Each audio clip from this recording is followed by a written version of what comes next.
আকৰ্ষণ লিচনটোত থকা এটা টপিক আছে মুক্ত অনুগমন free falling bodies law of Galileo এই বিষয়ে গেলিলিওৰ বিষয়ে কথা ক'বলৈ কিতাপত নাই গতিকে এই পৰীক্ষাটো দেখুৱা আৰম্ভ কৰাৰ আগতেই মই কৈ লওঁ এই পৰীক্ষাটো কৰাৰ কাৰণে গেলিলিওক শাস্তি দিয়া হৈছিল পৰীক্ষাটোৰ বেকগ্ৰাউণ্ডটো মই পিছত কম তাৰ আগতে মই কৈ লওঁ এইটো কি এটা আমি কাঠৰ বস্তু এটা লৈছোঁ গধুৰ হয়নে চুইচা গধুৰ হয়নে হয়নে মানে ক'ৰবাত মই কপাহৰ কিবা বনাই আনিছোঁ গধুৰ হয়নে হয় গধুৰ হয় নাই এখন কি এখন সাধাৰণ কাগজ মই যদি একে অকণমান উচ্চতাৰ পৰা এই দুটা বস্তু পেলাই দিওঁ কেইটা আগত পৰিলে কাগজখিলা পাছত পৰিলে হয়নে কেলে পৰিলে এইটো কেলে আগত পৰিলে পিছত পৰিলে কোনে ক'ব কাগজখনৰ বাহিৰে বাধা দিছিল এইটো হয় তেওঁ এটা দিছে বা তেওঁ শুদ্ধ অশুদ্ধটো পিছত কম বেলেগ কোনোবাই ক'ব কাগজ একে সমালোচনা পেলাইছিল কি বেছি পৃষ্ঠকালি বেছি হৈছে সেইটোৰ লগত অকণমান জড়িত আছে অকণমান আংশিকভাৱে হৈছে আৰু কোনোবাই ক'ব এইটো আগত পৰিলে কাগজখিলা পিছত পৰিলে কি বুলি হ'বা এইটো গধুৰ আছিলে এইখন পাতল আছিলে মই তোমালোকৰ ঘৰৰ মা দেউতা ককা আইতা খুৰা খুৰী দাদা নবৌ পেহা পেহী চবকে যদি মাতি আনি কওঁ যে কাগজখিলা এইটো পেলাই দিলে এইটো আগত পৰিব এই কাগজখিলা পিছত পৰিব কাৰণ কি বুলি যদি সুধো চবে এটাই ক'ব এইটো গধুৰ আছিলে এইটো পাতল আছিলে সেইটো হয়নে উত্তৰটো শুদ্ধ শুদ্ধ নহয় সেইটো শুদ্ধ নহয় কিন্তু তুমি যদি কওঁ সেইটো কাৰণে পৰা নাই বুলি আমাকো ঘৰত গালি পাৰিব যেনেকে গেলিলিওক গালি পাৰিছিলে এইটো যে নহয় শুদ্ধ তাক এটা মই উদাহৰণৰ সহায়ত বুজাম ঠিক আছে মই এতিয়া যদি এনেকে দি পেলাওঁ তেতিয়া তোমালোকে ক'বা যে এইটো কাৰণে কাগজখন পৰিলে তেতিয়া আমি তেনেকে নেপেলাম আমি এনেকে পেলাম এতিয়া যদি কাগজখন পাতল কাৰণে পিছত পৰিছে এইটো গধুৰ কাৰণে আগত পৰিছে তেতিয়াহ'লে এনেকে পেলালেও কাগজখন পিছত পৰিব লাগিব আৰু এইটো আগত পৰিব লাগিব চাচোন কি হয়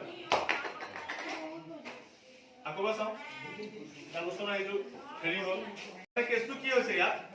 ইয়াত কেলে কাগজখিলা ইয়াতো কেলে পিছতে পৰিলে কাৰণ কাগজখিলা সৰভাগ অংশ বায়ুত লাগি থাকিলে মুকলি হৈ থাকিলে ঠিক আছে বায়ুৱে এটা বাধা দি থাকিলে এতিয়া আমি কি কৰিছো এখন কিতাপ লৈছো গধুৰ এখন কিতাপ চাবলে ডাঙৰ গধুৰ কাগজখিলাতকে এতিয়া মই যদি আকৌ এটা দেখুৱাওঁ কিতাপখন ডেফিনেটলি আগত পৰিব হয়নে কাগজখন নপৰিলে এতিয়া পৰিছে ঠিক আছে এতিয়া মই যদি এনেকে পেলাওঁ তোমালোকে ক'বা যে কিতাপখন গধুৰ এখনে লাগি আছিল কাৰণে এনেকে পেলালে ক'বা কিতাপখনে গধুৰ কিতাপখনে পাতল কাগজখন পেলাই দিলে কিন্তু মই যদি এনেকে পেলাওঁ ঠিক আছে দেখিছা ৰেডি একেমতে পৰিব হয়নে কাগজখিলা একেমতে পৰিব কিন্তু নিয়মতে কাগজখিলা পিছত পৰিব লাগিছিলে কাৰণ এখন গধুৰ এখন পাতল হয় নাই কিন্তু কি হ'ল একেমতে পৰিব আকৌ চোৱা পৰি গৈছে নাই কেলে কাৰণ এনেকে দিওঁতে কাগজখিলা এইকাৰণে পিছত পৰিছিলে কাৰণ কাগজখিলাৰ পৃষ্ঠকালিত বায়ুৱে বাধা দিছে কি কৈছে বায়ুৱে বাধা দিছে ফলত ইয়াৰ ওপৰলৈ ফেলিছে হয় নাই আমি জানো যে যিকোনো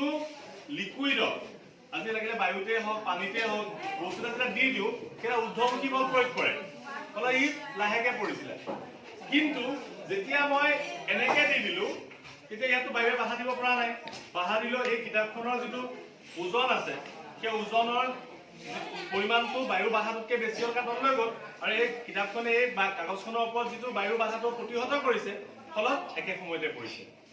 এই লটোকে কয় ল অফ গেলিলিও বা law of free falling bodies তাৰমানে কি আমি সমান উচ্চতাৰ পৰা দুটা বস্তু যদি এই বস্তুটা ভৰ যিয়েই নহওক যিমানেই গধুৰ পাতল নহওক দুটা বস্তু সমান সময়তে মাটিত পৰিব আমাৰ কাগজখন এইটো কাৰণে দেৰিকে পৰিছে কাৰণ কাগজখনে বায়ুৱে বাধা দিছে অন্য একো কাৰণ নাই গধুৰ পাতলৰ কাৰণ নাই কাৰণ কেলে মধ্যাকৰ্ষণিক ত্বৰণমান দুইটা ক্ষেত্ৰতে একে কিমান 9.8 মিটাৰ পাৰ ছেকেণ্ড স্কোৱাৰ গতিকে ত্বৰণটো যেতিয়া একে সময়টো সমানেই থাকিব বুজি পাইছা কথাটো এতিয়া কথাটো আহিল যে গেলিলিওৱে কি কৰিছিলে গেলিলিওৱে পৰীক্ষাটো অকমান গ'লে বিশ্বাস কৰিবা ইটালীৰ যিটো হেলনীয়া স্তম্ভ আছে পিছাৰ তাৰ ওপৰত গৈ বাৰম্বাৰ এই পৰীক্ষাটো কৰিছিলে বহুত ওপৰৰ পৰা বস্তু পেলাই গধুৰ আৰু পাতল বস্তু বাৰম্বাৰ কৰিছে যে দেখিছে এইটো আচৰিত কথা এনেকে পেলাই দিলে পাতল বস্তুটো আৰু গধুৰ বস্তুটো একেসময়তে পৰিছে দেখিছে একেসময়তে পৰি গৈছে